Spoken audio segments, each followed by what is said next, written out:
Hello friends. आज जो IT background के लोग हैं उनके लिए एक अच्छी न्यूज़ है। फेडरल बैंक, जो कि एक अच्छा बैंक है अपने आप में, प्राइवेट बैंक, उन्होंने आईटी ऑफिसर की वैकेंसी अनाउंस की है। तो उसकी कुछ इम्पोर्टेंट जो डिटेल्स है वो मैं आपको बता देता हूँ। फॉर्म भरने ऑलरेडी स्टार्ट हो चुके हैं and 26 Feb is the last date. उसके अंदर उन्होंने 2 कैडर में वैकेंसीज निकाली है। एक तो अगर आप फ्रेशर हैं तो अप्लाई कर सकते हैं, और एक एक्सपीरियंस्ड है तो भी अप्लाई कर सकते हैं। फ्रेशर के लिए कुछ कंडीशंस अलग हैं और जो एक्सपीरियंस्ड हैं उनके लिए क्वालिफिकेशन अलग है।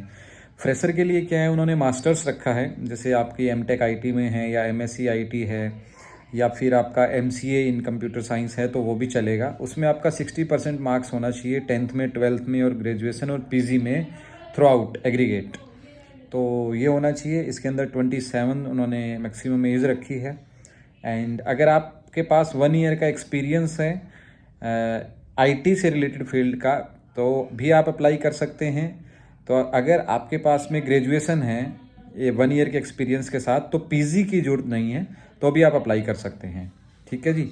तो ये चीज़ इसमें रहेगी और आपका मोटा मोटा लगभग 80 से 90 हज़ार रुपये पर मंथ की सैलरी है रहेगी स्टार्टिंग। और कॉस्ट टू कंपनी 13 से लेके 16 लाख रुपए तक वेरी करेगा, जो कि एक ठीक ठाक अच्छा पैकेज है आईटी वालों के। अगर आईटी के हिसाब से मैं देखूं तो कोर डोमेन में आपको काम करना है, आईटी के सॉफ्टवेयर डेवलपमेंट है या बैंकिंग की अदर जो भी, आजकल तो बैंकिंग आपको पता है टोटली जो है जैसे जैसे टाइम आगे आ रहा है तो टेक्नोलॉजी बेस होता जा रहा है।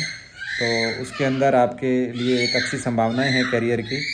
और फेडरल बैंक के एक्सपीरियंस को लेके आप डायरेक्टली बहुत सारे आरआरबीज में और डायरेक्टली जो हमारे पब्लिक सेक्टर बैंक है, अगर आपको यहाँ 2-3 साल का एक्सपीरियंस हो जाता है तो वहाँ पे डायरेक्ट स्किल 2 और डायरेक्ट स्किल 3 की, यानी सीनियर मैनेजर और चीफ मैनेजर आईटी की वैकेंसी निकलती है, जिनमें आपकी 1.5 से 2 लाख रुपए पर मंथ सैलरी, अच्छे परक्यूजिट्स मिलते हैं। वहाँ भी आप जा सकते हैं। तो जो लोग फ्रेशर एमसीए वगैरह मतलब करके और खाली बैठे हैं उनके लिए एक अच्छी अपॉर्चुनिटी है। अगर आपके मतलब 60% से ऊपर नंबर हैं तो मैं कहूँगा you should go and apply. और इसके अलावा जो पोस्टिंग रहेगी वो उनकी नोटिफिकेशन में मेंशन है कि बॉम्बे में होगी और बेंगलोर में होगी। इसके अलावा कहीं भी हो सकती है, बट प्राइमरली उनका जो सेंटर है वो वहीं पे है, तो पोस्टिंग आपकी मान के चलिए वहीं पे ही रहेगी। एंड इसके अलावा जो सिलेक्शन है वो कैसे होगा, तो कोई एग्ज़ाम नहीं है। आप एप्लीकेशन ऑनलाइन अप्लाई करोगे, उसके बाद आपकी जो एप्लीकेशन है वो शॉर्टलिस्ट होगी और शॉर्टलिस्ट के बाद इंटरव्यू होगा। इंटरव्यू में इफ़ दे आर मतलब satisfied with you then you will be selected. So it is a good I think, and if you are eligible you should apply. बेरोज़गारी बहुत ज़्यादा है तो वेट मत करिए, go and apply on the website. अगर पूरी नोटिफिकेशन चाहिए तो उनकी वेबसाइट पे भी अवेलेबल है, आप उसको भी देख सकते हैं। Thank you so much.